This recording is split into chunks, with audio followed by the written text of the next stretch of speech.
Hello, আমি ইতি মণ্ডল আবার একটা ভিডিও নিয়ে এসেছি। 34 সাইজের প্রিন্সেস কাট ব্লাউজ, 1/2 ইঞ্চি এক্সট্রা নিলাম হুকের গার্ডের জন্য, লেন্থ নিলাম 15 আর মোহরা নিলাম 6 আর 34 সাইজের চেস্ট হলো 8.5, 1.5 ইঞ্চি এক্সট্রা, এখানে 1.5 ইঞ্চি নিয়ে মোহরার কাছে রাউন্ড করে দিলাম। পুট নিলাম 2.5 আর লেন্থ নিলাম 10 পরে নিচের সাইডে 3 নিলাম, খেলানো পিঠ হবে তাই। তারপরে এটাকে কাটিং করে দিলাম। কাটিং করার পর কাটিং হয়ে গেলো। তারপরে ব্যাক সাইড পিঠটাও কেটে দিলাম।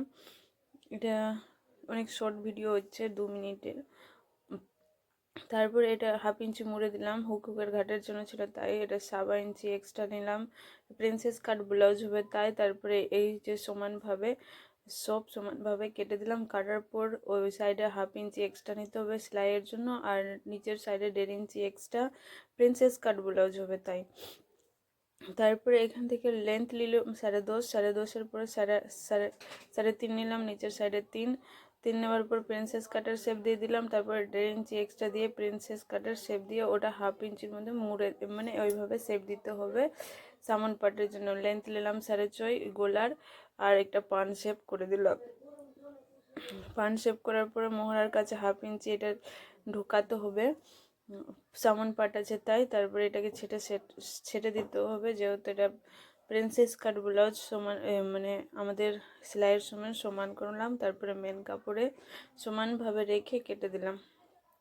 মেন কাপড়ে রেখে এটা পপ স্লিভ ব্লাউজ হবে। জাস্ট এটা কাটিংয়ের ভিডিও আছে, সেলাইয়ের ভিডিও আমি পরে শেয়ার করে দিব।